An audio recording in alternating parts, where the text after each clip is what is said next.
Moi, je suis un métèque à Dubaï, je vis à Dubaï, je n'ai pas de pouvoir de décision politique, je n'ai pas de capacité de vote, etc. Je ne crois pas qu'il y ait des élections aux Émirats arabes unis, à ma connaissance. Mais il y a un souci monomaniaque des dirigeants et des systèmes de pouvoir et de contre-pouvoir qui poussent à créer le meilleur produit possible. En fait, tu prends Dubaï, peut-être pas les Émirats arabes unis, mais tu prends les Dubaï. Dubaï, c'est un produit qui a des utilisateurs et des clients. Les utilisateurs, ce sont les nationaux. Les clients, ce sont les gens comme moi. Et après, les service providers, ce sont une main-d'œuvre qui va venir travailler à Dubaï, parce qu'ils sont payés bien mieux à Dubaï que dans le pays d'origine, et ils préfèrent venir travailler ici. Ça donne des conditions de travail dures, plutôt que dans leur pays où les conditions de travail sont 10 fois pires, et en plus, les salaires sont beaucoup plus bas. Et ce qui est intéressant dans Dubaï, c'est qu'ils ont une vision product, utilisateur, client, fournisseur, etc. Et c'est un produit qui doit être rentable, parce que Dubaï, il y a très peu de pétrole. C'est un pays qui doit satisfaire. Et Dubaï est très, très, très, très sensible à la satisfaction. Très sensible. Et il y a une dynamique où tous les ans, tout doit être mieux que l'année dernière. Et le service public doit être plus rapide, plus automatisé. La santé doit être meilleure, la qualité de l'air doit être meilleure, la quantité d'arbres au mètre carré, c'est le désert, donc c'est quand même chaud, doit être augmentée. Le PIB est en croissance, la situation, tu vois, truc con, hein, mais je suis allé chez le notaire parce que j'ai vendu des biens immobiliers. Je reçois un SMS du gouvernement qui me demande de dire est-ce que es-tu satisfait par l'expérience utilisateur chez le notaire?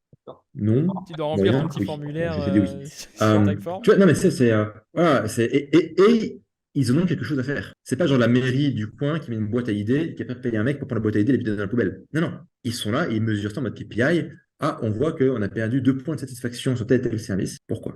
Ou comment? On regarde, on améliore. Tout le temps, tout le temps, tout le temps, tout le temps, tout le temps. Après, c'est différent. C'est un petit pays, euh, tu vois, où tout est à faire, tout est à construire, en fait.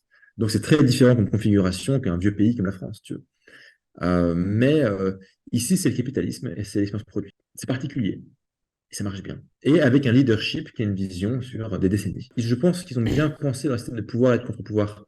C'est quand même une région du monde où tout le monde se fout sur la gueule.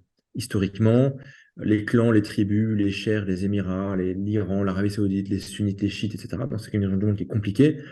Et je pense que les pères fondateurs des Émirats arabes unis, à leur tête, le Cheikh Zayed, il y a un très bon documentaire sur le Cheikh Zayed sur Arte. Ça vous montrera c'est quoi un visionnaire politique. Vraiment. Vraiment. Genre, vraiment. C'est autre chose que ce qu'on a en France. Euh, et ce mec-là a très bien pensé, enfin, a pris acte très tôt des soucis de pouvoir et de contre-pouvoir, d'équilibre, d'ego, de satisfaire tout le monde, de trouver des systèmes de check and balances, comme on dit en anglais, quoi. C'est que le pouvoir et le contre-pouvoir, chacun a le droit au prestige qu'il faut, aux apparats qu'il faut, aux ressources financières qu'il faut. Alors, lui, il aura l'armée, lui, il aura l'intérieur, lui, il aura la politique, lui, il aura ça. Et ils ont très, très bien pensé le truc pour qu'au sein des familles, au sein des Émirats, entre les Émirats, il y ait un truc qui soit très, très équilibré, en fait. Et il y a une très grande sagesse. Le documentaire sur Arte, pas mal, ils expliquent un peu ça.